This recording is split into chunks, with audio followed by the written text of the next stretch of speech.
Assalamualaikum warahmatullahi wabarakatuh. Sahabat beriman yang dimuliakan Allah Subhanahu wa Ta'ala, sholat tahajud dikenal sebagai sholat yang sangat mulia.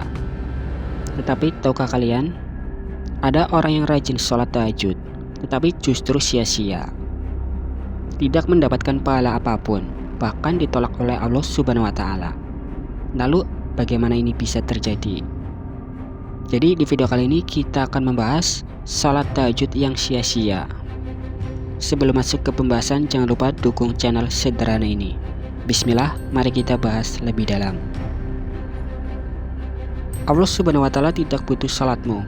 Allah tidak perlu capeknya tubuh kamu. Yang Allah lihat adalah niat dan ketulusan hati kamu. Banyak orang bangun malam, sholat, tapi niatnya bukan karena Allah. Karena ada yang ingin dianggap alim, ada yang sekedar rutinitas. Dalam hadis riwayat Bukhari dan Muslim, Rasulullah bersabda, sesungguhnya amal itu tergantung pada niatnya. Hadis riwayat Bukhari dan Muslim. Sahabat beriman, tanpa niat yang ikhlas, sholat tahajud berubah jadi gerakan kosong. Hanya tubuh yang bergerak, tapi ruhnya mati. Pernahkah merasa sudah sholat tahajud, sudah menangis tetapi hidup masih sulit? Coba periksa hatimu. Adakah dosa yang kau pertahankan? Adakah kezaliman yang kau anggap sepele? Rasulullah bersabda dalam hadis riwayat Muslim, seorang lelaki melakukan perjalanan panjang, berdoa, ya Rob, padahal makanannya haram, minumannya haram, pakaiannya haram, dan dia diberi makan dari hasil yang haram. Maka bagaimana doanya akan dikabulkan? Hadis riwayat Muslim. Salat malam butuh kesucian lahir dan batin.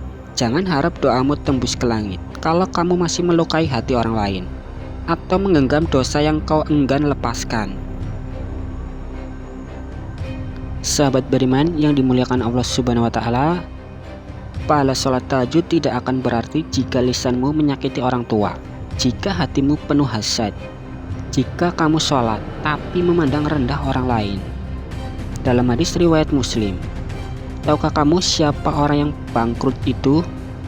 Rasulullah menjawab, yaitu orang yang datang pada hari kiamat dengan sholat, puasa, dan zakat, tetapi ia juga membawa dosa mencaci orang, menuduh orang, memakan harta orang lain, memukul orang, dan menumpahkan darah.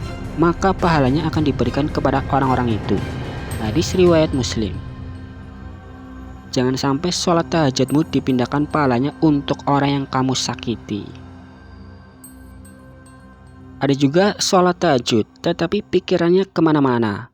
Lisan membaca ayat Al-Quran, tetapi hatinya sibuk memikirkan dunia. Padahal Allah Subhanahu wa Ta'ala tidak melihat bentuk ibadahmu, tetapi kualitas kehadiran hatimu. Dalam hadis riwayat Abu Dawud, Hasan, belum tentu seorang hamba mendapat dari sholatnya kecuali 1/10-nya, 1/9-nya, sampai 1/12-nya. Hadis riwayat Abu Dawud, Hasan. Jangan hanya hadirkan tubuhmu di atas sajadah, hadirkan juga hatimu. Salah satu yang membuat sholat tahajud jadi sia-sia adalah pamer. Karena ada yang ingin dipuji, Masya Allah, dia bangun malam terus, rajin banget sholat tahajud. Kalau itu yang dicari, maka itu yang akan didapat, tapi di sisi Allah itu tidak ada gunanya atau sia-sia. Dalam hadis riwayat Ahmad, Rasulullah bersabda, yang paling aku takutkan atas kalian adalah syirik kecil. Mereka bertanya, apa itu ya Rasulullah? Beliau menjawab, riya. Hadis riwayat Ahmad. Sahabat beriman, sholat tahajud adalah momen paling rahasia antara kamu dan Allah Subhanahu wa Ta'ala. Jangan kotori dengan keinginan untuk dipuji oleh orang lain. Sahabat beriman, sholat malam seharusnya membuat hati lembut. Tetapi kalau setelah sholat tahajud kamu tetap sombong, tetap pelit, tetap memandang rendah orang lain, maka sholat tahajudmu belum menyentuh hati. Coba kamu renungkan, apakah setelah sholat tahajud kamu lebih sabar? Apakah kamu jadi lebih tenang dan lembut kepada orang lain? Kalau belum, mungkin selama ini kamu hanya menggerakkan tubuh, bukan menyucikan hati. Sahabat beriman, jangan salah sangka, Allah Subhanahu wa Ta'ala tidak melihat berapa lama kamu sholat tahajud. tetapi berapa besar rasa rindumu kepada Allah Subhanahu wa Ta'ala.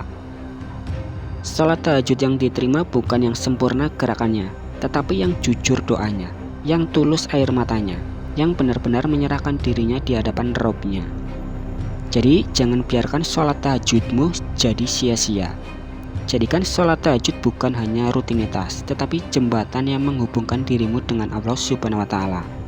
Bersihkan hatimu, jaga niatmu, karena terkadang yang menghalangi pahala bukan kurangnya ibadah, tetapi kotornya hati.